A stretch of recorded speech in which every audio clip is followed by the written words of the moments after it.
Según lo que tengo entendido y según lo que acabas de decir, ¿no? Que sola escritura es la única regla infalible, o sea, que no necesita ser autorizada, según lo que acabas de decir, ¿no? Sin embargo, yo tengo un problema con eso, o sea, si bien has dicho que sola escritura, digamos, no tiene que ser autorizada por nadie, la pregunta sería, ¿dónde dice la Biblia? Porque esa es la pregunta obligada, ¿no? ¿Dónde dice la Biblia que la sola escritura es la única regla infalible, digamos, para poder seguir, ¿no? O sea, no dice, más bien dicho, la Biblia no dice en ningún momento que la sola escritura, y cuando hablamos de sola escritura me refiero a toda la escritura, ¿no? La Biblia no dice que justamente la sola escritura es el único método infalible que no necesita ser autorizado por nada. Mira, entiendo perfectamente lo que dices, pero debo ser muy sincero que estás cometiendo un terrible hombre de paja respecto a lo que es sola escritura.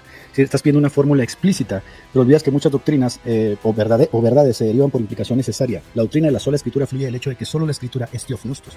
Estás omitiendo la parte principal de lo que dije al inicio de esta ponencia. Es decir, la escritura, ontológicamente, por necesidad, debe ser la única autoridad infalible porque extensivamente depende del ser de Dios. Ninguna otra autoridad puede arrogarse eso. Mencionas a la iglesia. Bueno, la iglesia es contingente. La iglesia pudiera no existir. De manera que si es contingente, tiene una autoridad derivada. De hecho, tu catecismo dice que la iglesia tiene una autoridad derivada que recibe los libros. Entonces no puedes poner a la iglesia al nivel de la escritura. Y la pretensión de la iglesia no es que ella sea la fuente de la verdad, sino la columna, la que protege la verdad. La verdad ya existe. Es extensiva del ser de Dios. Entonces no puede ser la iglesia infalible en el mismo sentido. Si tú reconoces que la iglesia no es infalible en el mismo sentido, entonces le estás dando la razón a sola escritura. Hay una autoridad que se subordina a la otra y eso es sola escritura. A mí me parece que es un fideísmo eso, sinceramente. Eso es lo que te puedo decir. Es un fideísmo.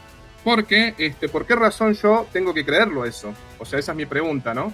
Mi magisterio, sí es verdad, el magisterio dice que la Sagrada Escritura es inspirada, el magisterio dice que la Sagrada Escritura es la palabra de Dios, pero el magisterio dice que justamente la iglesia es la que interpreta la palabra de Dios y la iglesia es la que interpreta la escritura, como que hay un intérprete de alguna manera. Cometes un error epistemológico de criterio arbitrario. ¿Por qué? Porque no toda verdad, querido Tomás, requiere una formulación explícita para ser normativa y vinculante. Si ya aceptamos que la escritura es la única revelación inspirada y que tu papa no comparte ontológicamente esta autoridad, ni tampoco le egresa al mismo nivel porque son contingentes, ¿dónde descansa entonces la autoridad superior? En la escritura. Entonces, lógicamente, tiene que ser la única fuente infalible, que es la definición de sola escritura. Si tú postulas otra fuente infalible, ¿sí?, sin evidencia revelacional, equivale a introducir un principio de autoridad autojustificativo. Ahí sí sería fideísmo, un magisterio que se legitima a sí mismo sin una razón externa que lo legitime. Esto no es como muy complejo, ¿no? Esto no es como muy difícil de entender. La carga de la prueba requería sobre ti que introduces una segunda norma con igual autoridad a la base bíblica. Bueno, son varios temas. Primero lo que te tengo que decir es,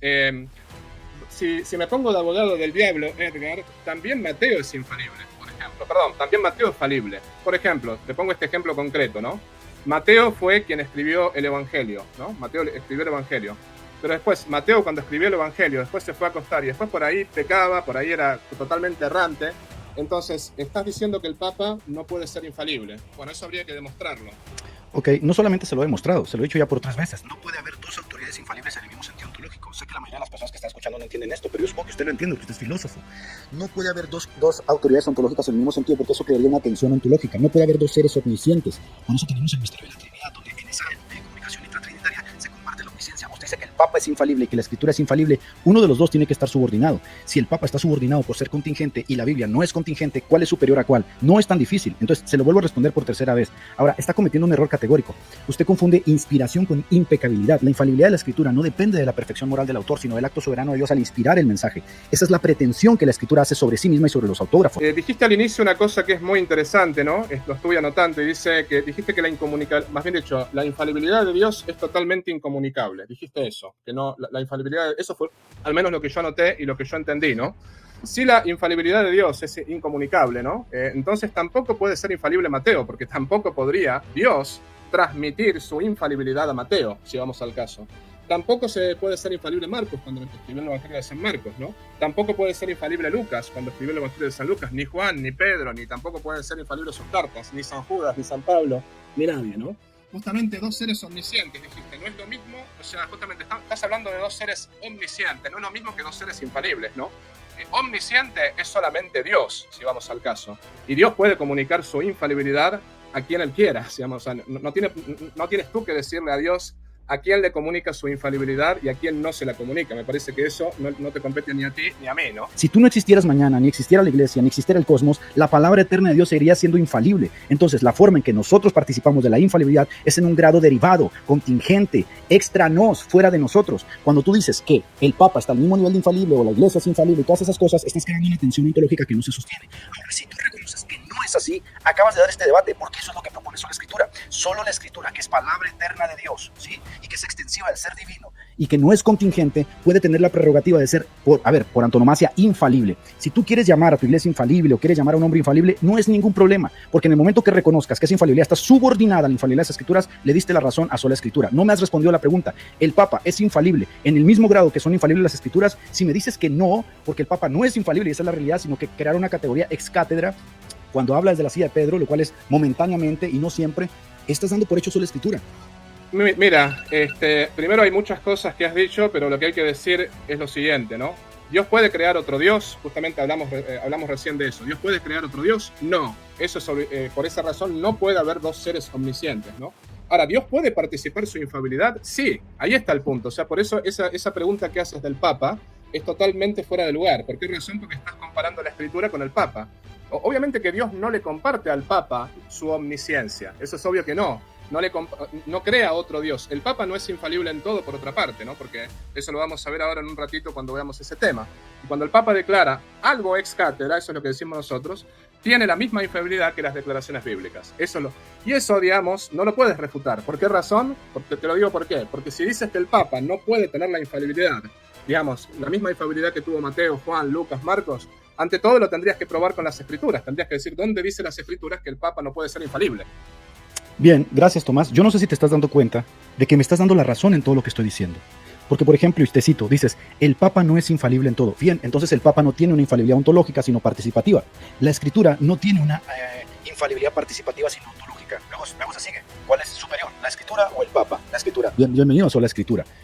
La infalibilidad de las Escrituras, Tomás, es única, singular, es theopneustos, y por antonomasia autovalidante. No necesitas pedirme un texto de la Biblia porque como filósofo entiendes lo que son los a prioris, lo que son los axiomas, lo que son los principios de los principios para construir conocimiento.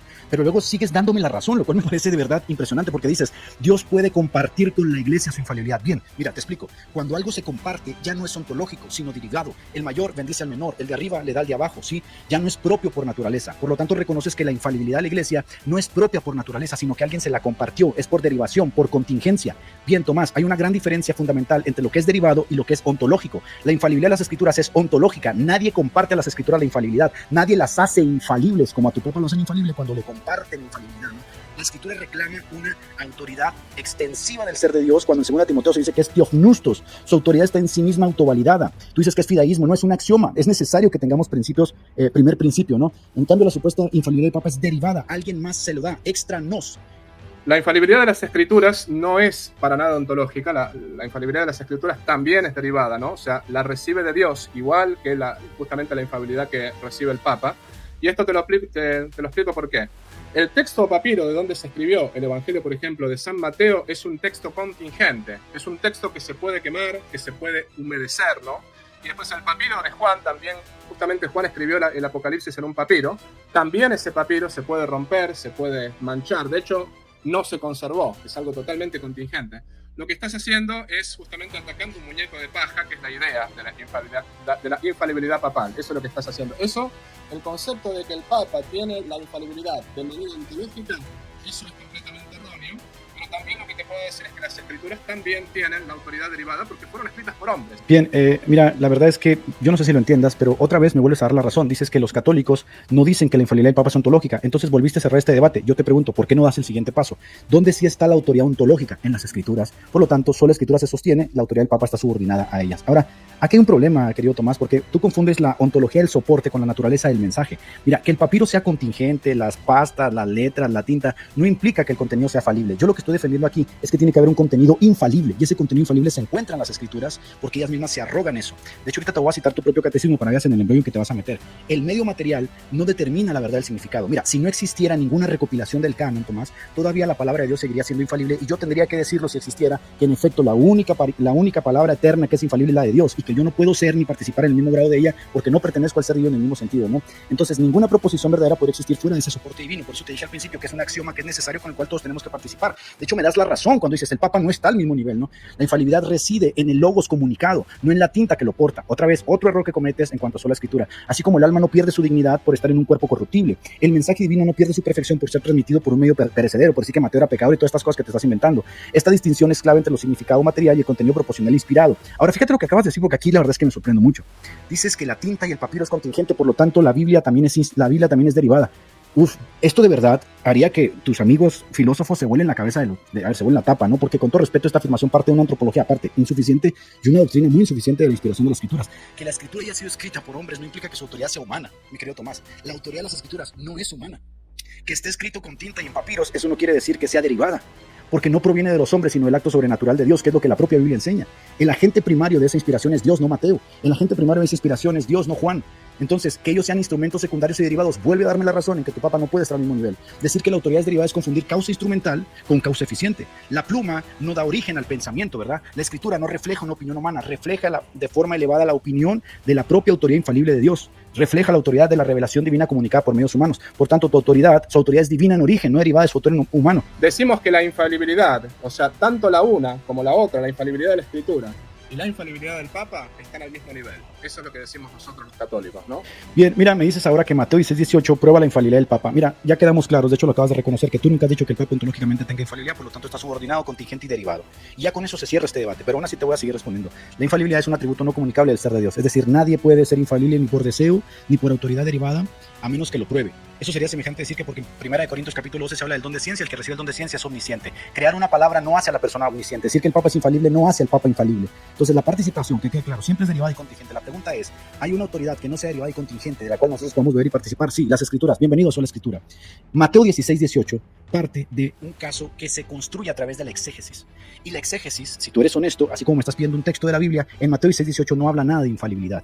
Estás presuponiendo que en el texto se habla de infalibilidad para construir tu caso, lo cual obviamente te autoanula, porque dijiste ahorita que si no estaba en la Biblia no se puede tener en cuenta. Ahora me vas a construir un caso partiendo de un texto de la Biblia que no habla de la infalibilidad. Lo presupones, y tan es así que hasta el siglo III nadie utilizó Mateo 16:18 para tener una pretensión papal de jurisdicción, mucho menos de infalibilidad.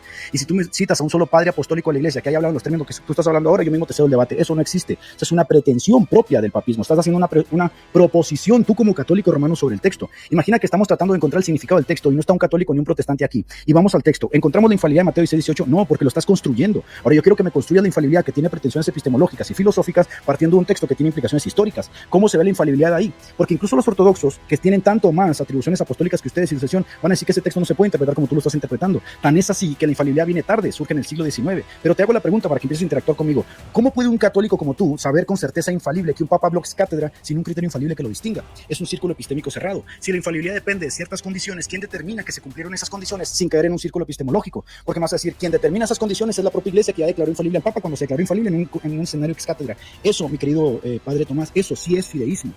Primero, no estoy discutiendo ni con un ortodoxo ni nada de eso, sino que estoy discutiendo con alguien que supuestamente es un protestante, ¿no? Eso es lo que yo según lo que tengo entendido, eres metodista. Pedro es el único que le cambian el nombre. Está bien, se lo cambian también a Juan, a Santiago, le dicen Bonerges, pero ese nombre no prevalece. El mismo Pablo lo llama a Pedro Kefas, que significa piedra, ¿no? Y de hecho en griego está la palabra Petra y Petros, que algunos dicen que, bueno, Petros significa piedrita y Petra piedra grande. Lo cierto es que según Colón, según este exégeta, y según los diccionarios de griego, Petra y Petros en el siglo I era la misma cosa. Y de hecho Cristo le habló a Pedro en arameo y le dijo Kefas, al punto tal que los evangelistas lo empezaron a llamar Kefas, que significa justamente piedra, roca, la roca sobre la cual se fundó la iglesia.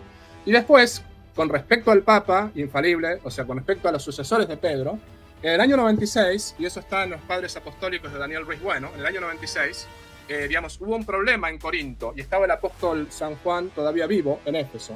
Ese problema no lo resolvió, el apóstol San Juan. Ese problema lo resolvió Clemente, el obispo de Roma, sucesor de Pedro. Eso está en el año 96, eso está en los Padres de la Iglesia. Y justamente ahí está que ya los obispos de Roma tenían autoridad. vuelves y repites lo mismo y lo mismo. El Papa no es infalible en todo. Bueno, si el Papa no es infalible en todo, tiene que existir una autoridad que sí sea infalible en todo. Esa autoridad es Dios. Dios nos ha comunicado alguna autoridad con la cual podemos interactuar que es infalible en todo. Sí, las escrituras. Las escrituras se arrogan eso por su propia pretensión. Sí, lo hacen. Bien, se acabó el debate. No tienes que hacer más porque no puedes construir un caso. Dices que Mateo 16:18 habla de la infalibilidad. ¿Cómo va a hablar Mateo 16:18 de la infalibilidad? Es un poco más honesto. La exégesis 16:18 no tiene nada que ver con la infalibilidad. A lo mucho pudieras construir un caso a favor de la pretensión de Pedro como superior entre los apóstoles. Aquí estamos tratando el tema de la infalibilidad. No te me vayas por las ramas. La infalibilidad, esta es la definición. Escúchame, la infalibilidad es la propiedad por la cual una persona o una fuente es incapaz de errar al emitir juicios naturalmente proposiciones, y en la teología esto es exclusivo de Dios. ¿Dónde en Mateo 16:18 dice eso de Pedro? Te lo estás inventando, por supuesto, porque estás leyendo el texto como papista. ¿Me explicas, por favor, dónde está la infalibilidad que estás defendiendo? No la estás probando, la estás dando por sentado como siempre hacen los católicos. Dices que Jesús le cambió el nombre a Pedro, ajá, y la infalibilidad, o sea, cambia el nombre a Pedro, ergo, es infalible. No, papá, tenemos que ser un poco más serios. Eso es un non sequitur, es una falacia, estás razonando mal. No estás construyendo el caso a favor de la infalibilidad. Que Jesús le cambie el nombre a alguien o no se lo cambie, no crea un caso a favor de la infalibilidad del Papa. El problema de Corinto lo resolvió Clemente, ajá, y entonces esto hace al sucesor de Clemente lo hace infalible. ¿Cómo construyes el caso a favor de la infalibilidad? Lo único que estás haciendo es presuponiendo la infalibilidad. Y yo lo que te pedí al principio es que si tú, mira, te voy a hacer la pregunta, por favor, te voy a pedir que interactúes con mi pregunta como yo estoy interactuando con las tuyas. ¿Cómo puede saber un católico con certeza infalible que un papa habló ex cátedra sin un criterio infalible que lo distinga? Porque si la infalibilidad depende de ciertas condiciones, ¿quién determina que se cumplieran esas condiciones sin caer en un círculo epistémico cerrado? No lo tienes. No solamente estamos hablando de la escritura, sino, por ejemplo, estamos hablando de los santos padres. Por ejemplo, el caso de San Cipriano, que San Cipriano murió en el 258, mucho tiempo después, ¿no? Pero estamos hablando ahí, ¿no? De Unitate Clase, capítulo 4, dice, sobre Pedro se edifica la iglesia. Después, por otra parte, está San Clemente de Alejandría, que dice, entre los años 150 y 215, dice que San Pedro es el primero de los discípulos, el escogido, digamos, el escogido entre los 12, el que pagó el tributo por él mismo y por el Señor. Eso está en Quis Devus Salvetur 21.4. Después está San Cirilo de Jerusalén. San Clemente es del 150 al 215. Bueno, San Cirilo de Jerusalén llama a, digamos, San Cirilo es del siglo IV, pero es distinto, obviamente, ¿no? Lo llama el sumo príncipe de los apóstoles en las catequesis pedagógicas del 9, ¿no? Y después ya hemos mencionado, por ejemplo, muchos textos bíblicos. Y, por ejemplo, el caso de Mateo 10.2 lo llama explícitamente el primero. Confundes varias cosas que no son propias de un teólogo. Me citas a los padres de la iglesia que hablaron del obispo de Roma como líder. ¿Qué tiene que ver esto con la infalibilidad? La infalibilidad tiene sus propios presupuestos. Infalibilidad es decir que una persona no tiene la capacidad de errar. De hecho, cuando hablamos de la infalibilidad es cátedra del Papa, estamos hablando de eso, que no tiene la capacidad de errar cuando hables cátedra. ¿De qué sirve que cites a los padres de la iglesia? Y bueno, cítame un padre de la iglesia que hable de la infalibilidad del obispo de Roma. No existe, por eso tienes que decir que Pedro por acá mandaba y ¿qué tiene que ver esto? No entiendes el debate, ¿no? ¿Qué tiene que ver una cosa con la otra? La verdad es que no vengo a debatir ese tema. Lo que tienes que demostrar, lo que tendrías que demostrar para construir un caso a favor de la infalibilidad es que esos padres de la iglesia llamaron a obispo de Roma infalible y por lo menos partir de ahí, ¿no? Pero no entiendes de lo que estamos hablando. Dices que la infalibilidad está plenamente identificada en las escrituras en el Papa. ¿Dónde, carambas? Dame un texto que hable de la infalibilidad del Papa. Yo te dije, hay un solo texto, Diosnustos, que se arroga la escritura como ella misma infalible. Bueno, dame un texto de que la iglesia es infalible en el mismo sentido. Dame un texto de que el Papa es infalible en ese mismo sentido. No existe. De hecho, ya reconociste que el Papa está por debajo de la propia autoridad de las escrituras porque al Papa le viene por derivación esa autoridad. Y luego dices que todo esto depende de la infalibilidad de la iglesia. Mira, te voy a decir una cosa. Una cosa es probar y otra cosa es presuponer. Una cosa es el deber ser y otro lo que es. Lo que es propio de Dios es lo que es. Dios es infalible. Si la iglesia debe ser infalible, entonces entra en lo contingente. Ahora dices que el canon y que si no existiera el canon no existiera una iglesia infalible. Esos son saltos al vacío. Prueba la iglesia infalible. No la des por sentada, no la presupongas. No cometas esa petición de principio porque al inicio ya lo dijiste que yo creía en un fideísmo. Ahora estás totalmente embarrado de fideísmo. Sabemos que tenemos libros inspirados porque tenemos un papa infalible, petición de principio. Entonces tu argumento destruye tu propia base, ¿no? Lo que intentas probar lo presupones como verdadero y nunca interactúas con el caso. Y lo más raro es que no respondes mi pregunta. Yo sí respondí todas tus preguntas. Te vas por las ramas, que por acá San Cipriano, que por acá dijo infalibilidad del Papa. Te la voy a volver a responder. ¿Cómo puede saber un católico con certeza infalible que un Papa habló ex cátedra sin un criterio infalible que lo distinga? Ahí se acaba el debate. Pero después lo que te voy a decir es lo siguiente, Pacheco, que me parece que esto es importante. San Agustín, si hablas de qué Papa, o sea, qué Santo Padre habló de que el Papa puede ser infalible, bueno, aunque San Agustín no lo dice directamente, pero San Agustín en su respuesta a Manes dice: no creería en los evangelios si no fuese por la autoridad de la Iglesia Católica. Eso lo dice San Agustín. Y ahí está justamente San Agustín mostrando que la autoridad de la Biblia, por decirlo así, que sabemos que la Biblia es palabra de Dios, porque lo dice la Iglesia Católica. Y cuando hablamos del Papa, si hablamos, por ejemplo, de San Cipriano de Cartago, año 258, ¿no?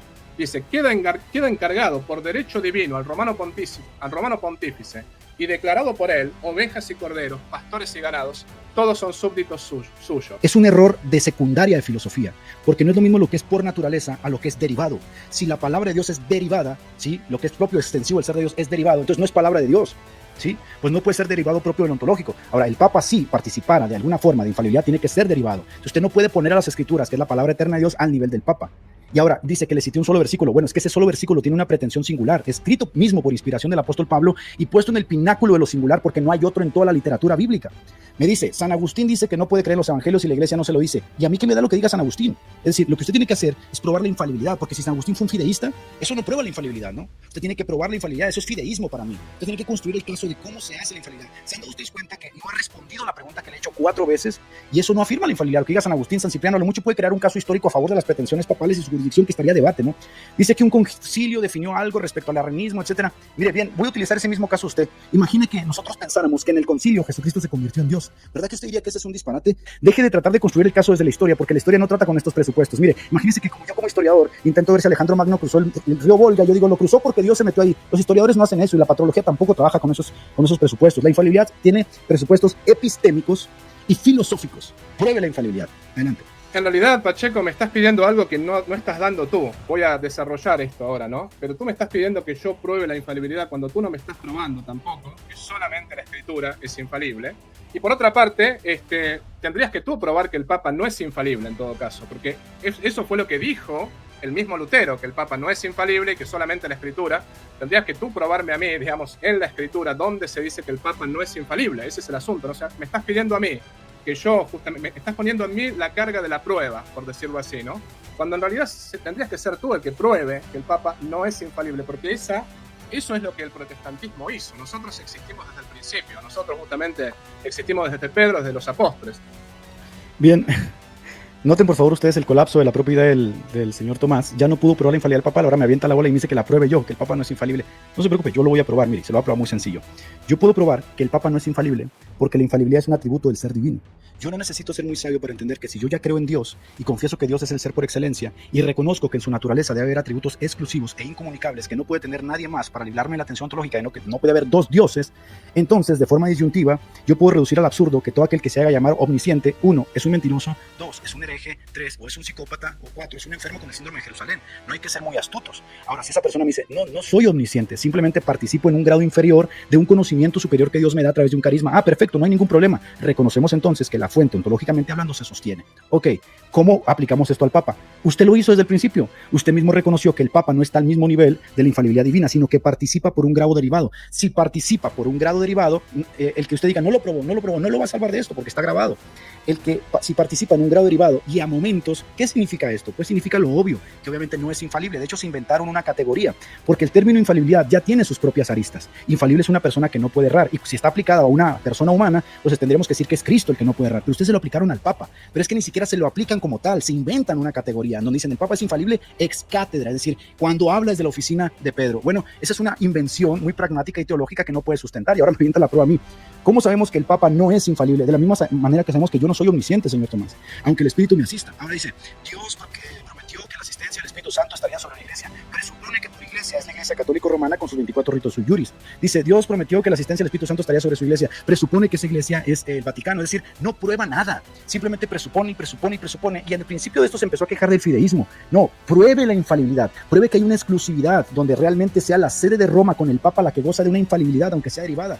No está probando el caso, es como una víbora que se muerde la cola, que 60,000 denominaciones, que Lutero dijo allá, se anda peleando con todas las ideas. Yo no me he salido del debate, yo solamente le estoy pidiendo, y se lo vuelve a decir, ¿puede probar el caso de la infalibilidad papal o no puede probarlo? Aplicando tu mismo criterio, Pacheco, tampoco Marcos, tampoco Lucas, tampoco Juan, porque eran todos hombres pecadores. Seguramente que Juan escribió el Evangelio del San Juan o el Apocalipsis, y seguramente que pecaba, seguramente que cuando alguien le contestaba mal era cascarrabias, seguramente que por ahí decía alguna mala palabra.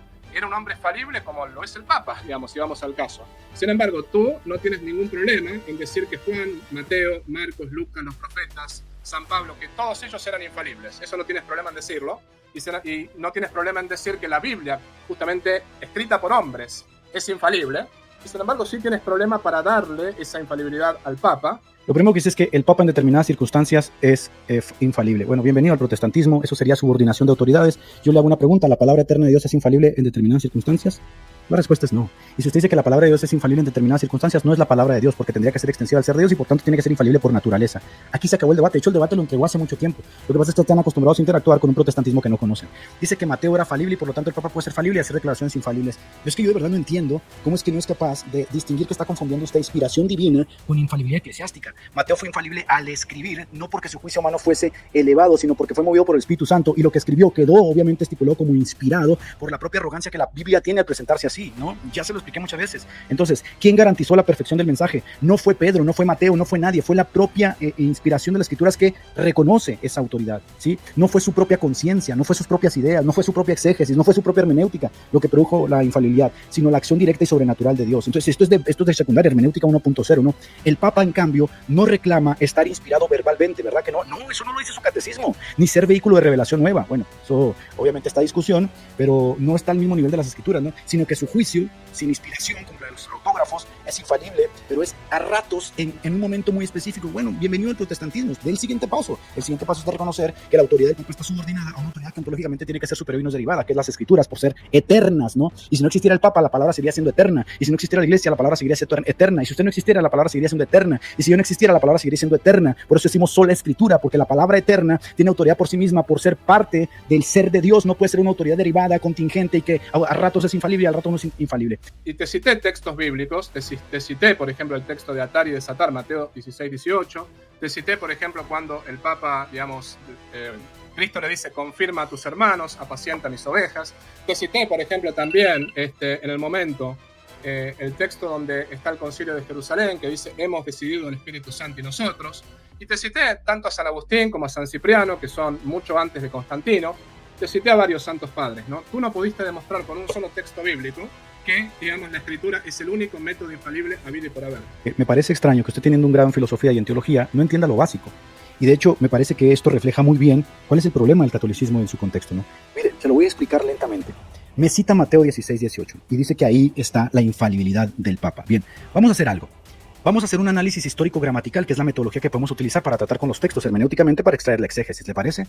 Haga el análisis gramatical en la próxima intervención que tenga. O utilice el método histórico-crítico que ya Benedicto XVI en Dei Verbum está abierto a él. Es más, haga el análisis morfosintáctico del griego para ver si encontramos ahí la infalibilidad. No está la infalibilidad, porque al hablar de textos de la Biblia pasamos al caso de la interpretación y existen herramientas como la hermenéutica, que es una ciencia para definir qué significa el texto. Entonces, si yo quiero en la Biblia encontrar la infalibilidad y me da Mateo 16, 18, lo mínimo que puedo hacer es utilizar las herramientas que tengo al alcance para ver si en realidad Mateo 16, 18 habla de la infalibilidad, que tiene una presunción.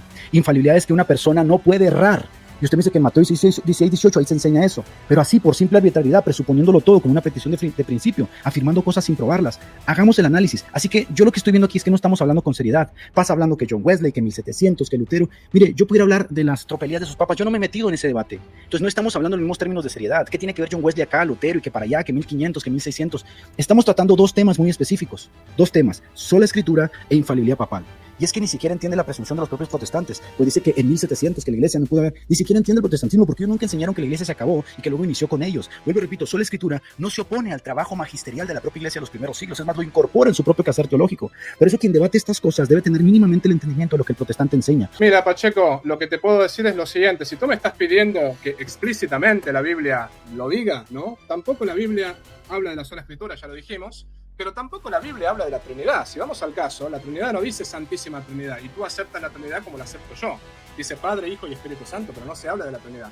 Dice, bueno, si quieres hacer un análisis así, según, por ejemplo, lo que dice el texto, ahí se dicen tres cosas. Se dice, yo te daré las llaves del reino de los cielos. O sea, ¿quién tenía las llaves de la ciudad? Eso en el tiempo de Israel era claro que era justamente la persona que seguía al rey, el que tenía las llaves de la ciudad. El ama de casas, el mayordomo, la persona que tenía la confianza de ese lugar. La Trinidad se construye desde evidentes, no está explícita, ¿no? No está explícita en las Escrituras. Me parece muy raro, ¿no? Porque al principio de este diálogo, que cualquiera puede ver, usted se jactó y dijo que si no estaba la sola Escritura en la Escritura, entonces no podía ser afirmada, ¿no? Y ahora derriba su propia metodología, derriba su propio argumento y me dice, no, la infalibilidad no está explícita. ¿En qué quedamos? Hay que ser un poco honestos. Pero aún así, la Trinidad se construye desde los evidentes. Tenemos al Padre como Dios, al Hijo teniendo pretensiones divinas y al Espíritu Santo manifestando las mismas pretensiones en la propia Escritura. De hecho, desde ahí se puede construir el caso. Ahora, vuelvo y repito, me parece raro que desarmen su propia metodología con la que inició este debate diciendo que yo no puedo probar sola Escritura porque no está en la Escritura. Escritura y ahora usted me suplica que le tenga en consideración que el Papa no se ve explícitamente infalible en la Biblia, pero se puede construir. ¿En qué quedamos, pues? Seamos honestos, ¿no? Usted se jactó al principio de eso, ahora lo derriba y lo usa a su favor, ¿no? Entonces, al parecer no es tan exigente cuando no le conviene. Entonces, ¿en qué quedamos? Segundo, mire, señor Tomás, los rabinos que utilizaron este hebraísmo de atar y desatar, que fueron ellos los que utilizaron y está en la literatura rabínica, ellos jamás tuvieron esta pretensión de que atar y desatar tenía implicaciones infalibles. Los rabinos no se llamaban infalibles. De hecho, hasta el día de hoy, los talmúdicos que tienen muchas interpretaciones, ninguno de ellos se arroga esta idea de la infalibilidad. Entonces, tomar ese hebraísmo y luego catapultarlo al papado y luego decir, aquí está la infalibilidad, es impropio, es una mala exégesis. Puede haber cosas explícitas, puede haber cosas implícitas, hay que ver el sentido. Pero, por ejemplo, yo no tendría ningún problema si me mencionas, por ejemplo, alguna cita explícita donde hable de que toda la escritura es infalible y que solamente el único método infalible. Esas citas bíblicas no me las has mostrado, ¿no? Dice que en el año 515 se trató la infalibilidad de forma explícita. Esas fueron sus palabras. Noten ustedes las contradicciones. Primero dice que no podemos ver la infalibilidad de forma explícita, pero ahora dice que en el 515 se trató de forma explícita. Bien, si fue explícito, quiere decir que debe haber una declaración, ¿verdad?, vinculante a todo el cristianismo que fue aceptada por todos en el 515 porque fue una declaración de reconocimiento a la infalibilidad del Papa. ¿En dónde se trató y cuál es esa declaración? Pudiera mostrar, antes de irnos, esa cita explícita donde en el 505 se afirmó que el Papa era infalible, porque hasta donde yo sé, la declaración dogmática oficial se da en el 1870, si no estoy mal, y la encíclica es Pastor Eternus, y el Pastor Eternus nunca tiene estas pretensiones. De hecho, Pastor Eternus cae en un círculo vicioso como el que usted ha caído. Pero si usted tiene la cita, de verdad se lo digo con toda humildad, donde de forma explícita... No me interrumpa, padre, como yo no lo interrumpí ahorita, por favor. No me interrumpa. Pensé que habías terminado, perdón. No he terminado. Entonces, dice que ahora yo debo de probar que el Papa no es infalible. Le voy a hacer una pregunta para reducir esta locura de que yo tengo que probar que el Papa no es infalible. Señor Tomás, pruebe que yo no soy omnisciente. Así de grande es el disparate. Es algo que ya aceptamos por obviedad. Usted ya lo reconoció por todo el debate, que el Papa no es infalible, que participa de forma derivada en momentos muy específicos. Bien, el Papa tiene derivada cierta autoridad de usted. Luego, si es derivado, no puede estar al nivel de la palabra eterna de Dios, porque Dios no recibe autoridad de nadie, ni su palabra tampoco. De hecho, el Catecismo de la Iglesia Católica en el 134 dice que esa palabra es Cristo. Luego, Cristo no puede ser derivado del Padre, porque el Credo de los Apóstoles dice eternamente engendrado, de Dios, luz de luz. Dios verdadero de Dios verdadero. Si Cristo es la palabra engendrada, eterna del Padre, ¿cómo va a ser derivada al mismo nivel que el Papa? Si el Papa entonces participa de forma derivada, tiene que haber alguien que está subordinado. Si el Papa está subordinado, que ya lo reconoció en todo este debate, si el Papa está subordinado a la palabra eterna de Dios que se enmarca en las escrituras sagradas con las que participamos, luego acaba de reconocer que el principio de sola escritura es válido, porque el principio de sola escritura no tiene ningún problema con concilios, con autoridades, con consensos, con papas, con presbíteros, con obispos, con autoridades, con nada. Lo único que decimos es que la autoridad final, la única que puede ser infalible por esa pretensión, tiene que ser la palabra eterna de Dios.